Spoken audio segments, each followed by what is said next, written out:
Kita mulai. Tuhan, sungguh ku bersyukur Kau menyertai hidupku selama ini. Bapa, ku berterima kasih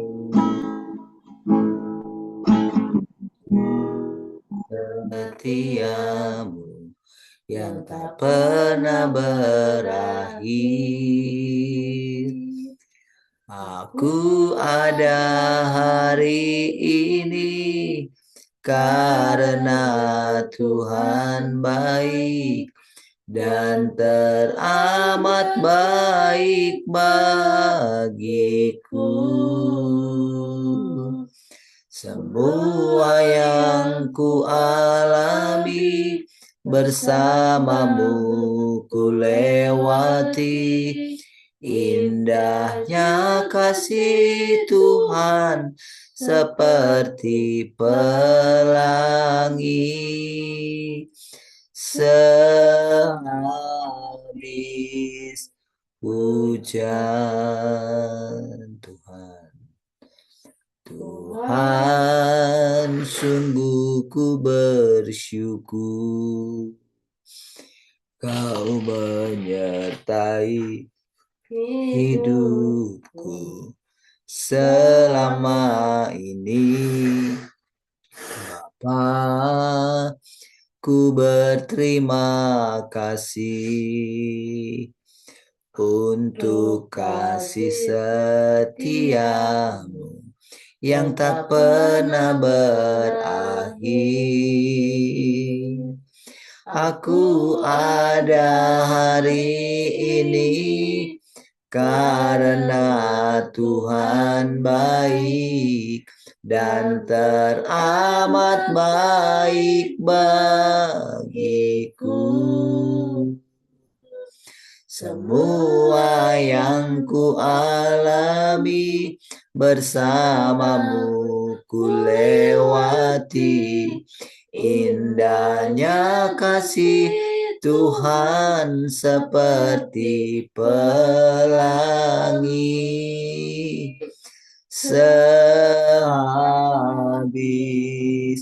hujan Aku ada hari ini karena Tuhan baik dan teramat baik bagiku.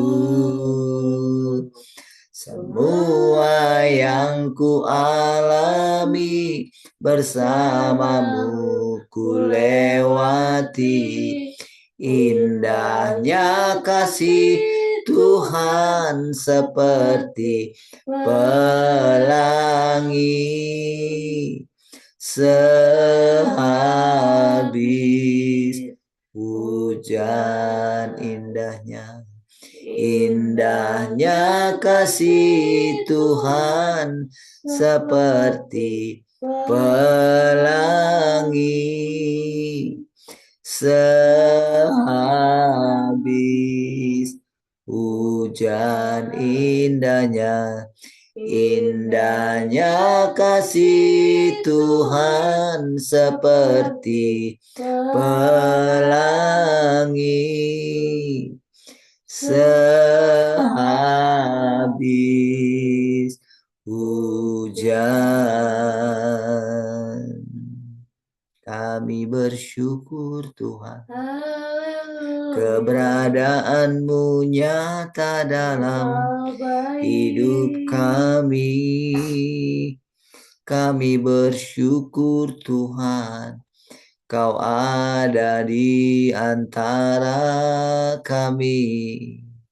Kau nyata di tengah-tengah kami. Kami bersyukur dapat memandang wajah-Mu Tuhan. Haleluya. Terima kasih Bapa. Kami bersyukur pagi hari ini kami kembali dapat datang ke hadapan-Mu Tuhan. Kami bersyukur hari yang baru yang Kau berikan bagi kami. Hari yang segar Tuhan. Hari yang indah di mana kami dapat mendengarkan perkataan-perkataan yang keluar dari tahtanya Tuhan, dari hatinya Tuhan. Perkataan-perkataan yang menghidupkan kami.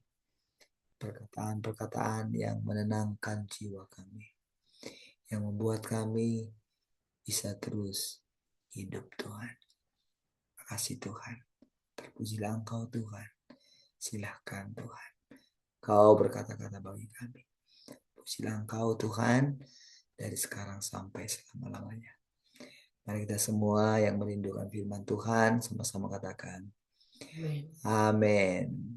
Puji Tuhan. Shalom semua. Selamat pagi. Apa kabar?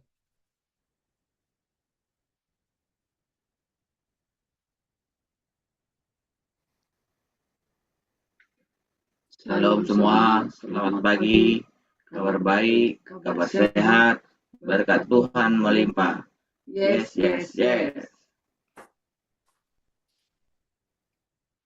Shalom semua, selamat pagi, kabar baik, kabar sehat, berkat Tuhan melimpah. Yes, yes, yes.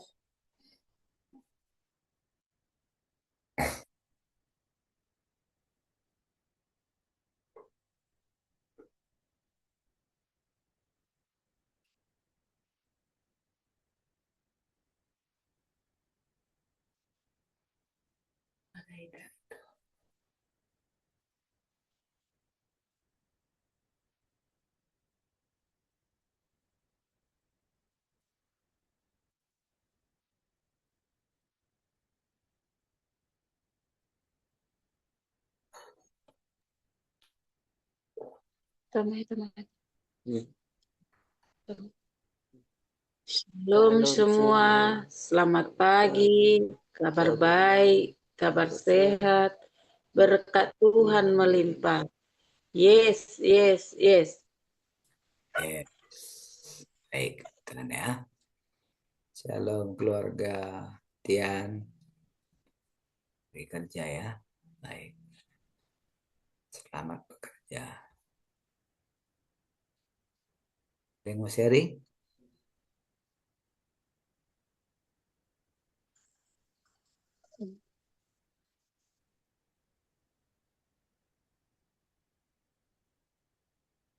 Mau sharing? Ada ya? Oh.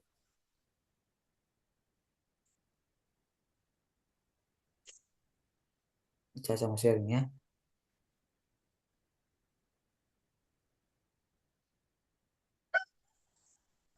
Enggak.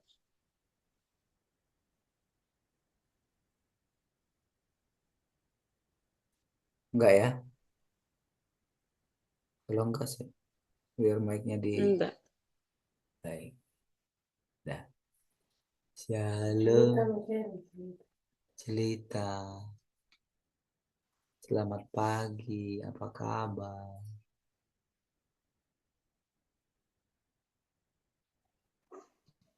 Selamat doa salam semuanya. Selamat pagi, kabar baik, kabar sehat, berkat Tuhan melimpah. Yes, yes, yes. Yes, itu keren.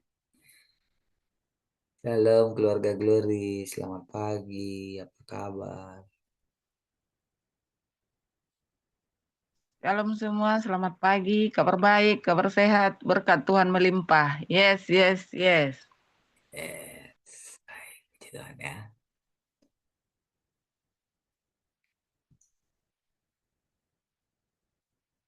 Oke, sekarang baru kita bisa lanjut ya.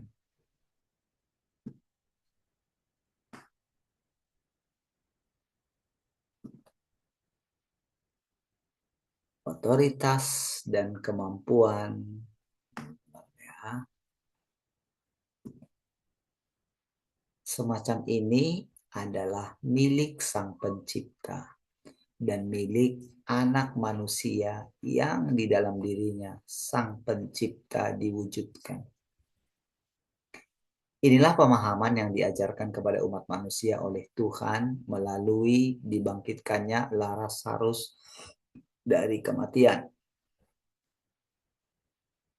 Sekarang kita akan menyelesaikan pembahasan kita mengenai topik ini.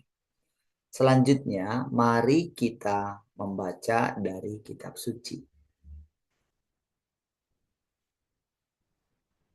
Penghakiman orang Farisi terhadap Yesus.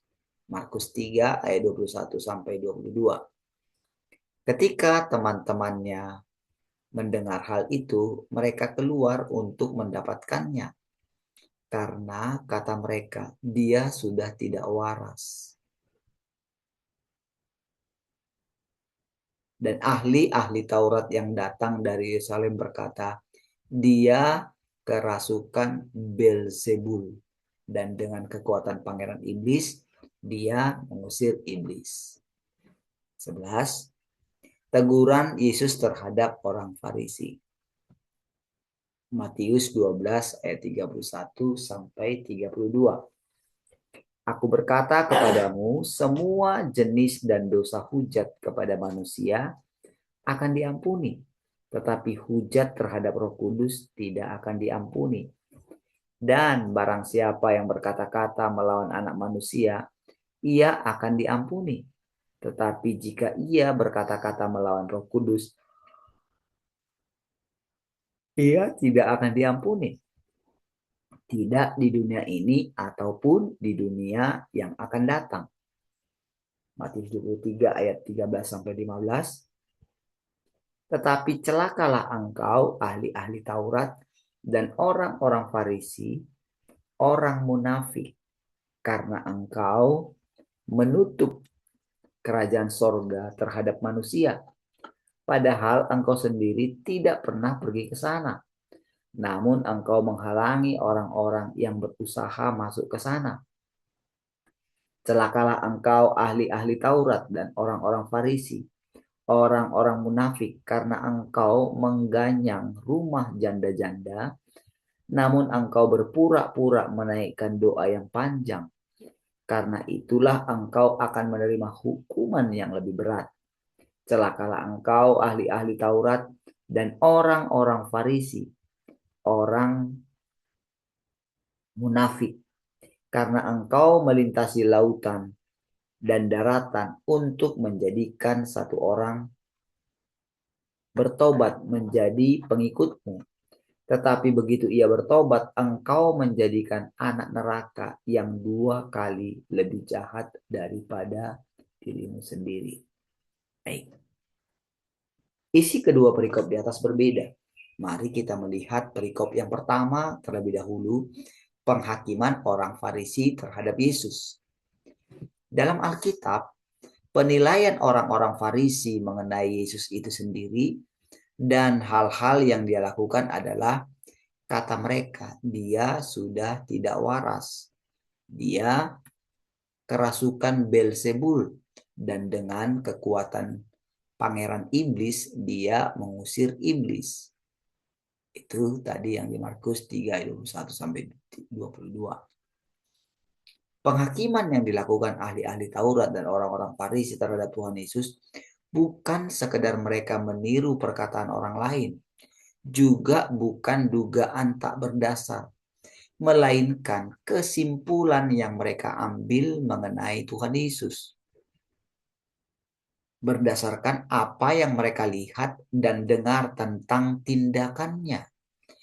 Meskipun kesimpulan mereka seakan-akan dibuat atas nama keadilan dan nampak seolah-olah punya alasan yang kuat, kecongkakan mereka dalam menghakimi Tuhan Yesus sulit disembunyikan, bahkan oleh mereka. Gejolak dahsyat kebencian mereka terhadap Tuhan Yesus menyingkapkan ambisi gila mereka sendiri dan wajah jahat iblis dalam diri mereka. Juga natur jahat mereka yang dengannya mereka menentang Tuhan. Hal-hal yang mereka katakan dalam penghakiman mereka terhadap Tuhan Yesus didorong oleh kecemburuan ambisi liar mereka dan natur buruk dan jahat dari permusuhan mereka terhadap Tuhan dan kebenaran. Mereka tidak menyelidiki sumber dari tindakan Tuhan Yesus. Mereka juga tidak menyelidiki esensi dari apa yang Dia katakan atau lakukan. Gitu. Tapi mereka itu melakukan itu tadi, saudara, karena dasar kecemburuan mereka tentang apa yang diperbuat oleh Tuhan Yesus gitu. Mereka tidak mau dengan tenang memakai pikiran yang waras harusnya. Justru mereka mengatakan Yesus tidak waras. Padahal sebetulnya mereka yang tidak waras. Mereka yang tidak benar-benar dengan sadar gitu. Memakai pikiran mereka untuk berpikir dengan jernih gitu. Sementara mereka menuduh Yesus tidak waras. Jadi sebetulnya dengan gamblang mereka sedang menggambarkan diri mereka sebetulnya yang tidak waras. Nanti kan jawaban Tuhan, masa kan iblis mengusir iblis, katanya kayak gitu. Kalau iblis mengusir iblis, tentu sudah lama mereka hancur. Dia bilang seperti itu. Itu jawaban Tuhan nantinya kan. Di sebaliknya, dengan membabi buta, dengan niat menghasut yang gila-gilaan, dengan niat jahat yang disengaja, mereka menyerang dan mendiskreditkan apa yang telah Dia lakukan. Mereka bertindak sedemikian jauh sampai-sampai dengan sengaja mendiskreditkan rohnya, yakni Roh Kudus yang adalah Tuhan, adalah Roh Tuhan. Inilah yang mereka maksud ketika mengatakan Dia sudah tidak waras. Beelzebub dan pangeran iblis, katanya. Bayangin tuh. Mereka sedang membongkar sebetulnya aib mereka sendiri. Mereka sendirilah sebetulnya yang dikuasai oleh pangeran iblis tadi dan Beelzebub tadi, saudara. Oke. Dengan kata lain, mereka mengatakan bahwa roh Tuhan adalah Beelzebul dan pangeran para iblis. Mereka menggolongkan pekerjaan yang dilakukan oleh inkarnasi roh Tuhan yang mengenakan daging sebagai kegilaan. Itu kan jelas-jelas sekali, saudara. Oke. Mereka tidak hanya menghujat roh Tuhan dengan menuduhnya sebagai Beelzebul dan pangeran iblis, tetapi mereka juga mengutuk pekerjaan Tuhan dan mengutuk serta menghujat Tuhan Yesus Kristus. Jadi, esensi dari penentangan dan penghujatan mereka terhadap Tuhan sepenuhnya sama dengan esensi penentangan dan penghujatan iblis dan setan-setan terhadap Tuhan. Artinya mereka benar-benar telah sepenuhnya dikuasai oleh iblis. Itu maksudnya ya. Mereka tidak hanya merepresentasikan manusia-manusia yang rusak, tetapi terlebih dari itu, mereka adalah perwujudan iblis. Jadi perhatikan, saudara. Kalau dikatakan di sini perwujudan iblis, berarti perkataan yang tadi, yang pertama kita dengarkan tadi itu, anak manusia yang di dalamnya pencipta itu diwujudkan. Berarti, saudara, hal yang sama juga bisa kita alami. Maksudnya, perwujudan Tuhanlah yang harusnya nampak di dalam kita. Itulah, saudara. Tetapi kan itu sungguh itu berada di wilayah yang sangat berbahaya sebetulnya. Mengatakan seperti itu. Karena kan begitu seseorang mendapatkan karunia saja, mereka kan sudah sombong dengan mudah. Mereka kan akan menganggap diri mereka lebih baik dari orang lain. Iya, kan karena Petrus merasa dirinya itu lebih baik dari murid-muridnya lah, maka dia mengatakan, aku sendiri sekalipun semua mereka meninggalkan engkau, tapi aku tidak akan meninggalkan engkau. Nah, ternyata Tuhan tahu itu. Lalu kan langsung dikatakan sama Tuhan, apa katamu? Gitu. Ketahuilah, sebelum ayam berkokok, engkau sudah menyangkal aku 3 kali. Kenapa sampai 3 kali? Supaya benar-benar nyata gitu. Kalau sekali kan mungkin kan, ya mungkin belum. 2 kali, sampai 3 kali. Gitu ya.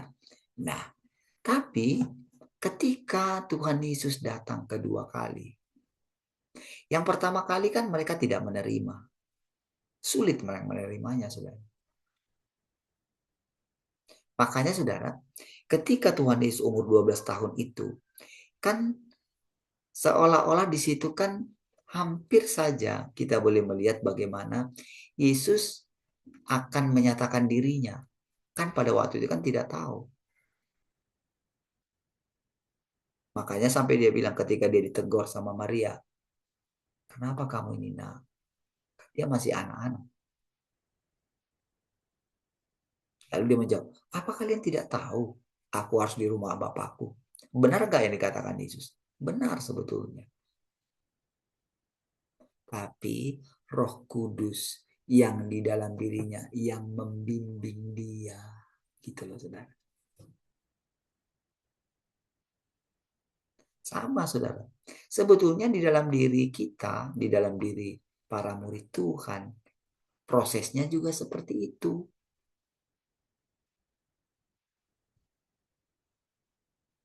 Nah, jadi saudara, jadi ketika Tuhan diwujudkan gitu, kan sampai sejauh ini saudara, ketika kita telah mendengarkan kata Tuhan sudah datang kedua kali, kita kan tidak pernah melihat sosok siapapun di dalam roh gitu. Tentu tidak akan ada yang berani dari antara kita yang mengatakan, akulah Tuhan. Itu tentu menghujat. Kan? Tetapi kalau tidak ada yang mengatakannya, kapankah kita akan bertemu dengan Tuhan? Kan begitu kan? Tentu saudara secara perlahan dia membimbing kelompok ini saudara. Tuhan itu sendiri. Makanya saudara, tentu harus ada seseorang yang dipilih di antara siapapun gitu. Yang menjadi anak sulung di antara tim ini, di antara kelompok ini. Di mana Tuhan menyatakan dirinya. Tentu harus dipilihnya. Dan sudah barang tentu orang yang dipilihnya ini pun tidak ada yang layak sebetulnya. Kalau dari standar kita. Kalau saya menganggap diri saya layak, sudah langsung pasti dihantam oleh firman-Nya. Sudah pasti. Siapapun dia. Makanya ketika Tuhan Yesus disebut anak Allah, dia nggak mau. Dia selalu menyebut dirinya anak manusia. Gitu. Itulah Roh Kristus, saudara. Nah, namun demi kepentingan Tuhan itu sendiri, dia akan mewujudkan dirinya di dalam manusia. Nah, itu sebabnya Tuhan katakan, jangan takut, akulah perisaimu. Gitu. Jangan takut, hai kamu kawanan kecil, karena kamulah yang ampunya kerajaan surga. Gitu ya kronologisnya. Supaya ketika dimanapun kita berada, gitu ya. Ketika kita memberitakan firman ini gitu, mau tidak mau kita mesti mengalami Tuhan itu sendiri. Makanya saudara, kita mesti mengalami yang namanya di mana Tuhan itu menampakkan diri secara diam-diam melalui kita. Dengan kehadiran kita dimanapun kita berada, kita akan melihat pekerjaan Tuhan di sana. Dan orang-orang lain yang di sekitar kita pasti dengan diam-diam akan merasakannya. Gitu loh. Dari situlah kita melihat nyatanya Tuhan itu di antara kita. Gitu. Nah, tapi setelah kita melihat itu, berarti kan kita sedang melayani Tuhan kan? Oke? Berarti artinya melayani Tuhan itu kan kita memberikan diri kita untuk dipakai sebagai bejananya Dia kan? Silahkan Tuhan, misalnya kita bilang begitu kan? Kita mulai menyadari kan, hidupku bukan aku lagi. Oke? Dan kita tahu bahwa Tuhan itu kerinduannya tidak satu pun orang binasa. Gitu. Simpan itu baik-baik. Tapi Dia menghendaki bahwa semua orang diselamatkan. Makanya sebetulnya Dia mati untuk semua orang. Nah, namun tentu dalam melakukan pekerjaannya Dia harus memilah-milah dulu gitu. Dengan segala hikmatnya. Makanya Dia katakan sama kita, Dia tidak memihak. Dia berdiri sendiri sekalipun kita ini miliknya. Kita diberitahu oleh Dia tentang kerusakan manusia. Jadi ketika digambarkan ini, coba lihat gambaran daripada ahli Taurat itu. Bayangkan ahli Taurat yang mengetahui firman Tuhan, yang katanya mereka melayani Tuhan, mempersembahkan korban kepada Tuhan. Masa bisa seperti itu? Ya kan? Orang Farisi itu orang yang paling fasih akan Taurat. Bahkan kitab nabi-nabi, mereka tahu semua itu. Jadi makanya dikatakan kesimpulan mereka bukan kesimpulan asal-asal mengatakan Tuhan Yesus itu melakukan dengan kuasa Belzebub, menyatakan Yesus itu kerasukan. Enggak.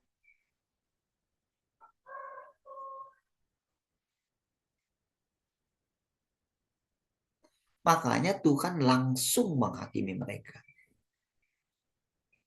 Mereka dianggap menghujat Roh Kudus gitu.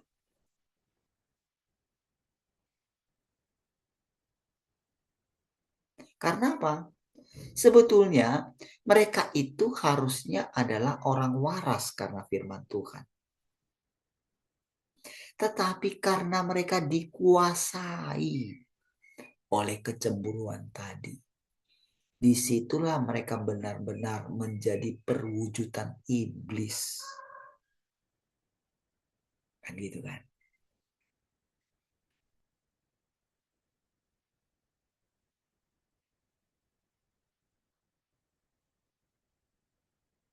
Mereka bukan sekedar kerasukan. Mereka adalah iblis itu sendiri. Nyata sekali. Oke? Nah, mari kita lanjutkan. Mereka adalah saluran bagi iblis di tengah umat manusia. Dan mereka adalah kaki tangan dan antek iblis. Lihat, ahli Taurat menjadi anteknya iblis. Dari apa yang mereka ucapkan itu loh.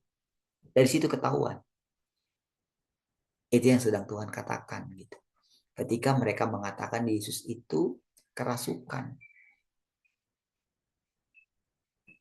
Kan Tuhan menjawabnya kan dengan logika sederhana. Dia nggak pakai ayat-ayat Taurat dia. Dia pakai logika sederhana.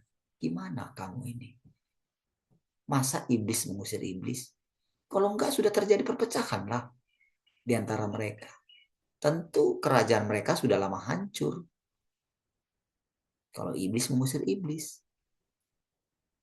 Jadi Tuhan menjawab mereka dengan logika sederhana.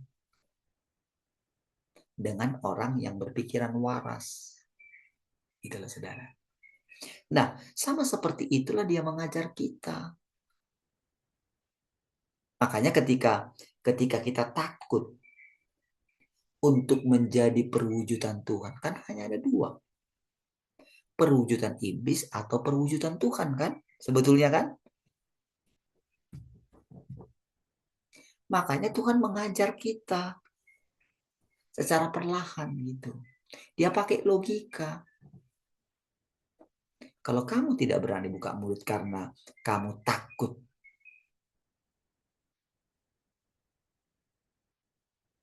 mengatakan Tuhan di sini, mengatakan Tuhan mengatakan seperti ini. Kalau kamu takut mengatakannya, berarti bukankah iblis akan segera mengambil alih?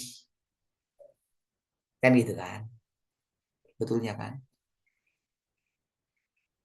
Kan ketika kita mengatakan seperti ini, bukankah memang kita ini hambanya Tuhan? Dalam arti kita ciptaan Tuhan? Ya enggak? Bukankah harusnya kita itu menjadi perwujudan Tuhan? Apakah dengan mengatakan seperti itu, kita itu jadi menghujat Tuhan? Tentu tidak kan? Karena di dalam hati kita, tentu kita menundukkan diri kita kepada Tuhan. Tapi Tuhan katakan dia sudah datang kedua kali. Bagaimana kita membuktikan kedatangan Tuhan? Kalau kita sendiri tidak mengalami Tuhan itu mewujudkan dirinya di dalam kita. Gitu loh. Dari mana kita tahu kita memandang Tuhan? Dari mana? Dari mana kita tahu? Dari mana iman kita itu bangkit terus kalau Tuhan tidak menyertai di samping kita? Bahkan dia mengatakan, engkau sudah makan aku. Kan dia yang tahu, engkau mesti makan aku. Dia yang tahu apa maksudnya daripada perkataan itu. Mana kita ngerti. Lalu kita katakan, ya, kami makan engkau setiap hari saat ini Tuhan. Kami makan firman-Mu. Kan kita tidak tahu bagaimana proses ketika firman itu kita makan. Kita tidak tahu. Kita hanya taat kepada dia. Lalu Tuhan yang mengatakan itu, yang tahu maksud daripada perkataan itu, tentu kan diam-diam dia akan menjelaskan kepada kita di dalam batin kita. Dia akan berbicara di logika kita, di pikiran kita. Dengan tenang dia menceritakan kepada kita arti daripada semua firman-Nya. Bukankah dengan begitu tanpa kita sadari roh kita itu bertumbuh? Roh kita menjadi hidup, lalu kita bernyala-nyala. Bukankah ada dalam diri kita itu setiap hari kekuatan untuk hidup? Benar nggak? Seperti itulah prosesnya, saudara. Perhatikan betapa indahnya. Makanya disitulah kita melihat bagaimana Yesus senantiasa. Itu yang membuat dia berdoa setiap pagi kan. Itulah roh Kristus. Itulah tandanya. Dia adalah Kristus. Gitu. Tentu saudara. Ketika dia memilih orang-orang tertentu. Tentu ada hierarkinya Tuhan. Gitu. Ada tingkatan-tingkatan yang dia buat. Gitu. Semua orang mesti setia dalam karunia, dalam anugerah yang diberikan kepada mereka. Kalau kita iri, kalau manusia itu iri terhadap anugerah yang diberikan Tuhan kepada orang lain, berarti orang itu sedang membuka dirinya untuk iblis masuk. Perhatikan saudara ya. Jadi perhatikan tadi kan, mereka itu kan ahli Taurat. Jangan bilang saudara mereka itu tidak memiliki Roh Kudus karena mereka tidak mengalami penyurahan Roh Kudus. Tidak, perhatikan orang-orang karismatik yang katanya mereka sudah berbahasa roh. Lihat, adakah perwujudan Kristus di dalam diri mereka? Kalau saudara mereka, kalau engkau melihat mereka ingin dipuja, ingin disanjung, berarti itu kan bukan perwujudan Tuhan. Betul nggak? Apakah Tuhan itu mencari pujian? Tentu tidak. Itu bukan Tuhan. Apakah dia sok merasa pamer seperti yang dikatakan kemarin? Dia membangkitkan orang mati. Lalu dia mencari orang-orang mati di mana-mana gitu. Lalu dia pergi kemana-mana menyembuhkan orang, membagi membuat mujizat. Apakah itu perwujudan Tuhan? Apakah Tuhan seperti itu? Tidak. Beda ya. Disitulah nanti saudara melihat, saudara. Bagaimana orang-orang yang mengatakan dirinya, yang mencoba berusaha dengan sekuat tenaga, menginjili kemana-mana. Di situ akan kelihatan motivasinya.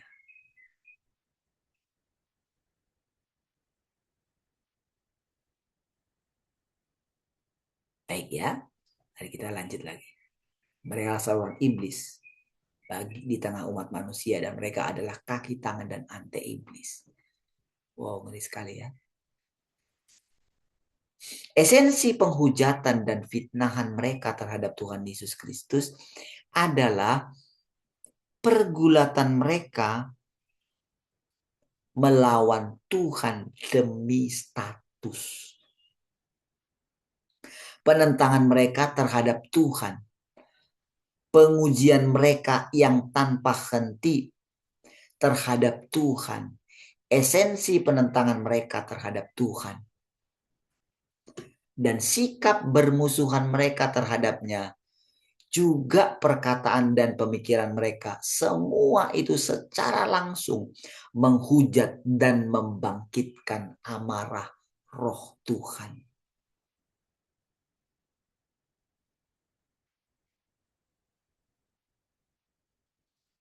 Karena itulah Tuhan menetapkan hukuman yang pantas atas apa yang mereka katakan dan lakukan. Dan Tuhan menetapkan perbuatan mereka sebagai dosa penghujatan terhadap Roh Kudus. Dari situ sebetulnya dengan jelas. Langsung dia mengatakan, jadi Tuhan sedang tidak mengatakan orang-orang yang datang kemudian. Kan banyak orang kan, kalau gitu gimana sih maksudnya dosa menghujat Roh Kudus? Karena mereka takut kan telah menghujat Roh Kudus. Oh, kalau ada orang yang menghujat bahasa roh sebagai ini, oh itu menghujat Roh Kudus. Tuhan sedang tidak mengatakan seperti itu. Dia sedang mengatakan ahli Taurat ini malahan gitu loh.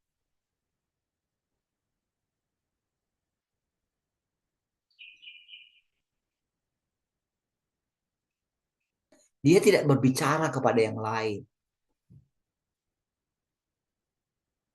Dia berbicara langsung tentang ahli Taurat ini.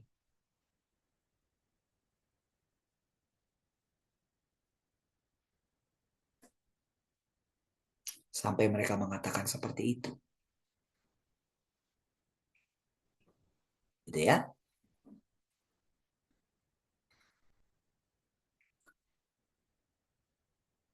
Dosa ini tidak diampuni baik di dunia ini maupun di dunia yang akan datang. Seperti yang tercatat dalam berikut. Hujat terhadap Roh Kudus tidak akan diampuni. Dan jika ia berkata-kata melawan Roh Kudus, ia tidak akan diampuni. Tidak di dunia ini ataupun di dunia yang akan datang. Hari ini mari kita membahas arti sesungguhnya dari firman Tuhan ini. Ia tidak akan diampuni, tidak di dunia ini ataupun di dunia yang akan datang. Sebentar ya.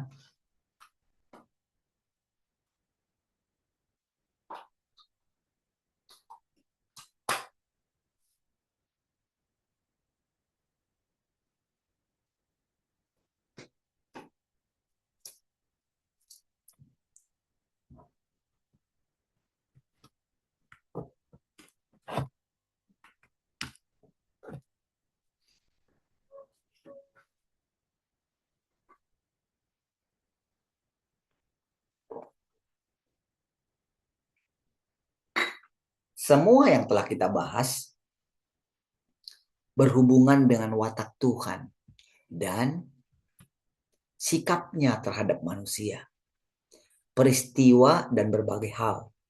Tentu saja kedua perikop di atas pun tidak terkecuali.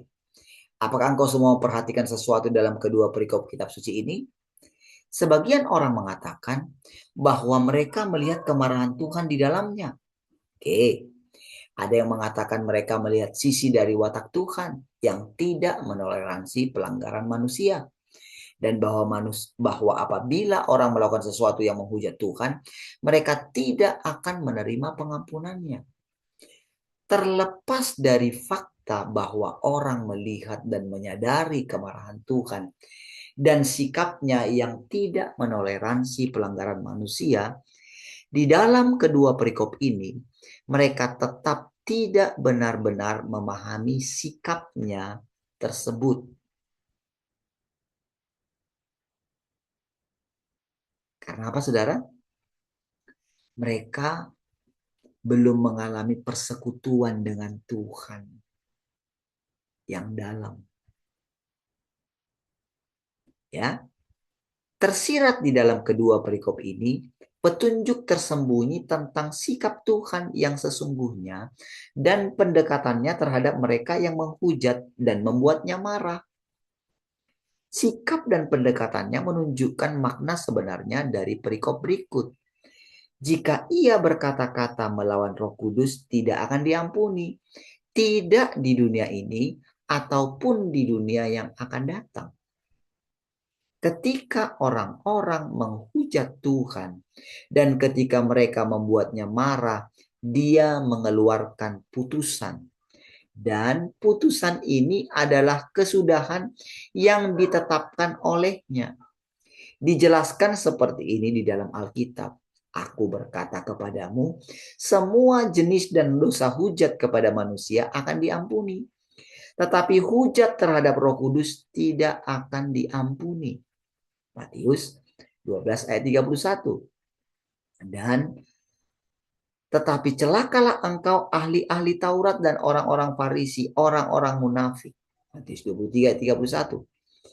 Akan tetapi, apakah tercatat dalam Alkitab seperti apa kesudahan yang akan menimpa ahli-ahli Taurat dan orang-orang Farisi?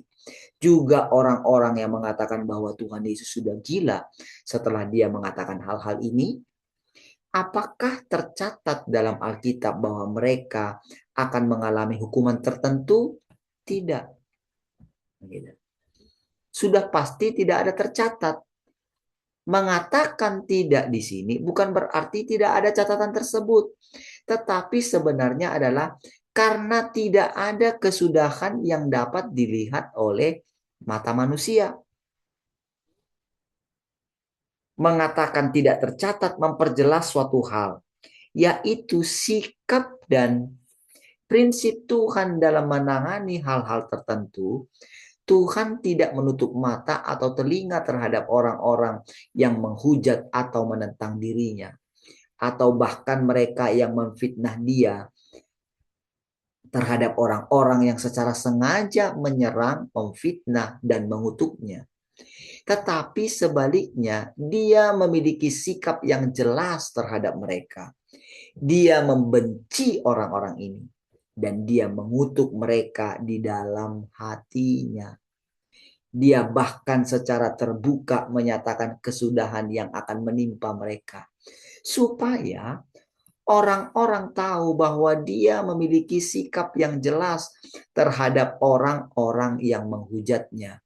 Dan supaya mereka tahu bagaimana dia akan menentukan kesudahan mereka. Tentu saudara, manusia itu sifatnya kepo. Ingin coba mengetahui bagaimana mereka nantinya gitu. Tentu saudara, Tuhan tidak akan menunjukkan. Kenapa tidak menunjukkan kesudahan mereka? Kenapa tidak dicatat? Karena memang Tuhan itu tidak mau orang yang menganggap dirinya itu Kan ketika nanti Tuhan mengatakan seperti itu, maka kan orang kan akan membandingkan dirinya. Aku tidak seperti itu kan? Begitu kan? Makanya ketika Petrus, dia mengatakan, ketika Tuhan mengatakan kepada dia, aku akan begini, begini, begini, begini. Lalu kan ketika lewat Yohanes, apa yang akan terjadi dengan dia? Tuhan bilang apa? Itu bukan urusanmu. Kalau aku mau dia hidup sampai aku datang, itu bukan urusanmu.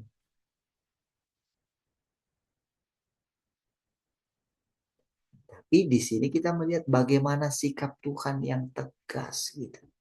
Dan Tuhan pasti menunjukkan. Iya. Akan menunjukkan dengan tegas. Dengan jelas. Iya. Baik ya. Namun setelah Tuhan mengatakan hal-hal ini, orang-orang hampir tidak bisa melihat kebenaran tentang bagaimana Tuhan akan menangani orang-orang tersebut. Dan mereka tidak dapat memahami prinsip di balik kesudahan dan putusan yang Tuhan tetapkan bagi mereka. Dengan kata lain, manusia tidak dapat melihat pendekatan dan metode khusus yang Tuhan gunakan untuk menangani mereka.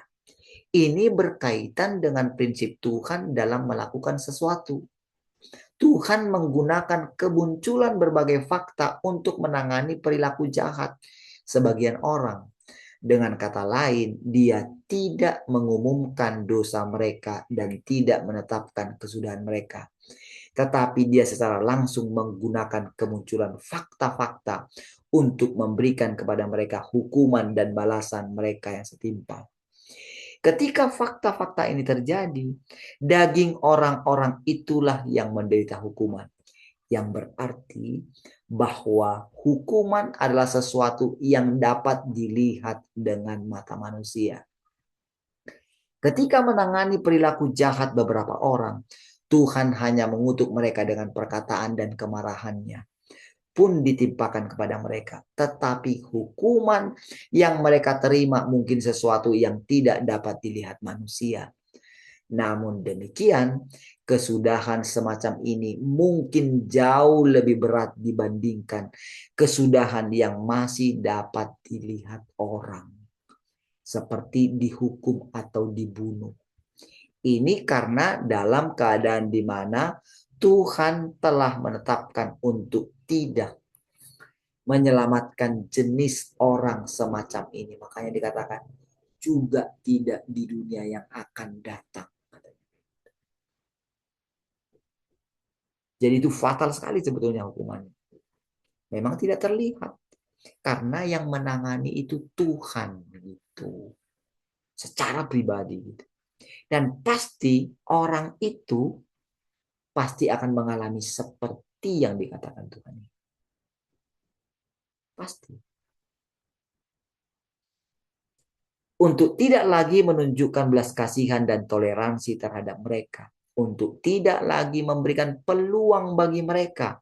Maka sikapnya terhadap mereka adalah mengesampingkan mereka. Akan ada yang sampai dikatakan diserahkan kembali kepada iblis. Ya.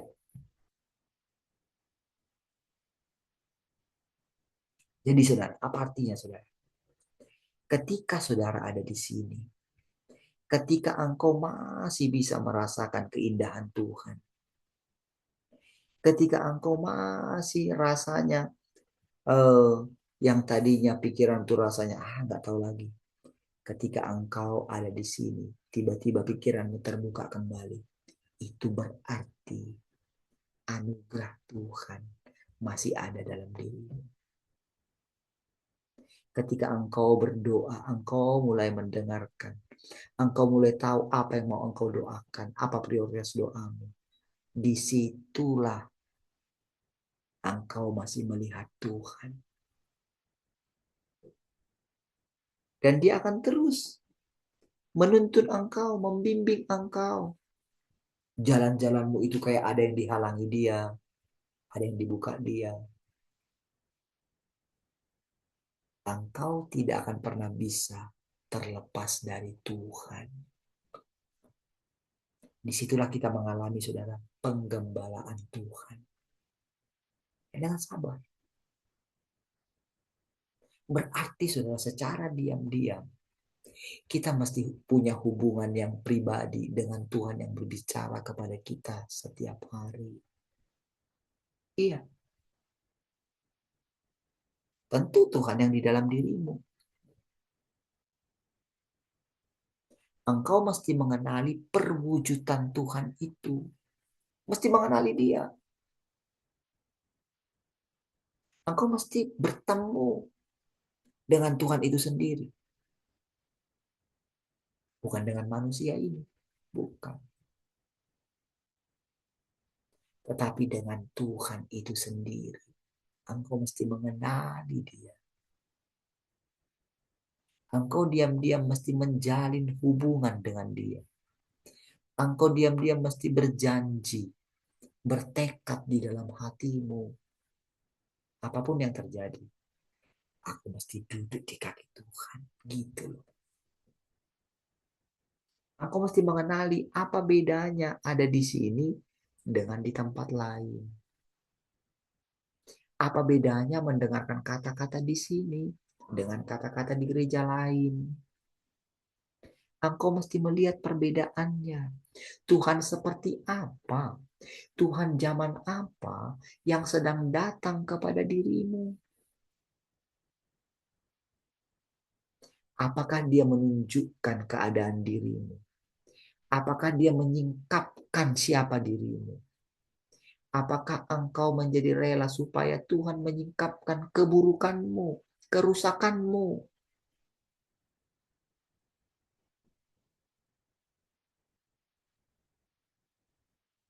Apakah engkau merasakan kelembutan Tuhan, kesabaran Tuhan? Ya, dengan berbagai macam cara, dia berusaha menyelamatkan kita, saudara. Tentu dia punya tujuan. Saya pun tidak tahu. Ketika saya bekerja rasanya sudah bekerja aja pikiran saya. Rasanya kan begitu. Tapi tentu jauh di lubuk hati saya yang paling dalam. Saya tahu suatu saat Tuhan akan melakukan bagiannya. Gitu. Makanya sudah ketika mulai melihat kembali, saya jumpa dengan orang. Oh, gitu ya Tuhan. Siap Tuhan.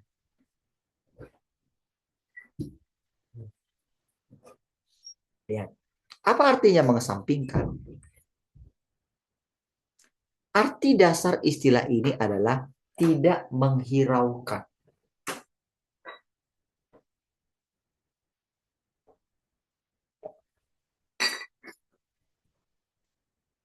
Mengabaikan dan tidak lagi memperhatikannya. Perhatikan di situ ya. Padahal saudara, lihat saudara. Esensi Tuhan itu kan sebetulnya dia tidak menghendaki kematian orang fasik kan? Betul nggak?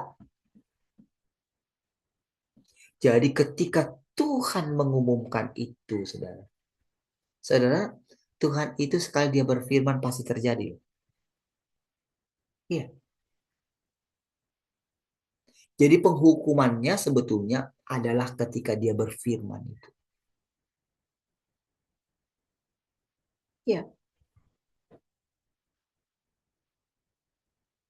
Jadi tentu ada tingkatan-tingkatan dari sini, saudara. Tapi dia hanya menggambarkan yang paling ekstrim.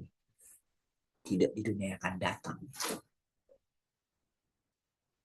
Hanya Tuhan tentu yang mengucapkan itu, saudara.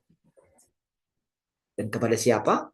Ya, itu hak prerogatifnya Tuhan.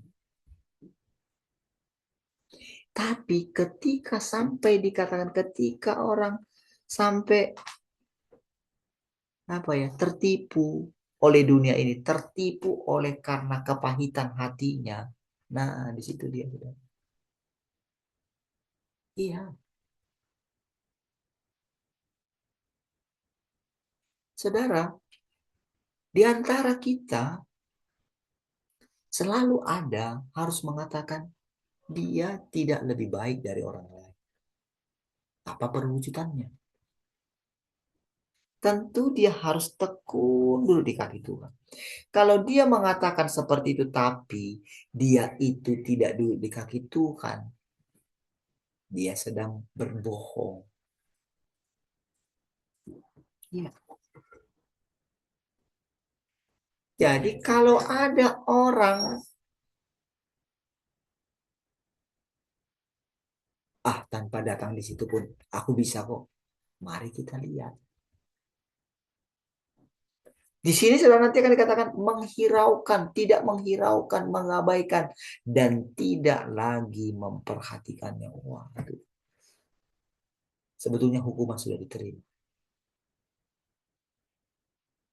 Jadi kalau saudara ada di sini mendengarkan Tuhan, menampakkan diri, Tuhan datang, engkau akan melihat keselamatan yang daripada Tuhan. Jangan pernah tinggalkan persekutuan ini. Dimanapun engkau berada. Ingat yang saya katakan selalu. Bukan saya. Tuhan bisa mencerai-beraikan kita. Ya kan? Kan Tuhan sendiri kan. Gembala akan diambil antara mereka dan mereka akan tercerai-berai. Tentang murid-muridnya kan. Apa yang membuat mereka kuat? Karena persekutuan mereka dengan Tuhan itu. Tentu disinilah kita itu akan dihajar oleh Tuhan.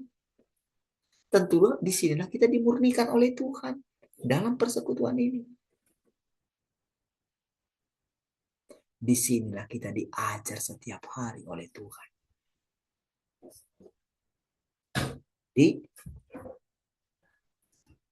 Namun di sini ketika Tuhan mengasampingkan seseorang, ada dua penjelasan berbeda tentang artinya. Penjelasan pertama adalah dia telah menyerahkan hidup orang itu dan segala sesuatu yang berkenaan dengan orang itu kepada iblis untuk ditangani, dan Tuhan tidak akan lagi bertanggung jawab dan tidak akan lagi mengelola orang tersebut.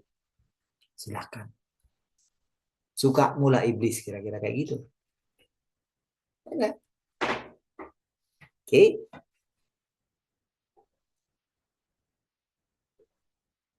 Entah orang itu menjadi gila atau bodoh, entah dia hidup atau mati, entah dia masuk neraka sebagai hukuman, semua itu tidak akan lagi menjadi urusan Tuhan. Gitu. Sebetulnya di situ yang lebih parahnya. Mana ada saudara orang yang bisa hidup di luar Tuhan? Mana ada yang boleh hidup lagi?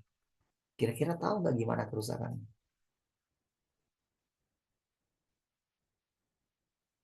Kalau jelas penghukumannya dia dibunuh, itu kan masih jelas. Selesai dihukum, sudah kan? Kan gitu kan? Ini enggak. Bisa bayangkan? Kalau langsung mati lenyap itu, enak kan?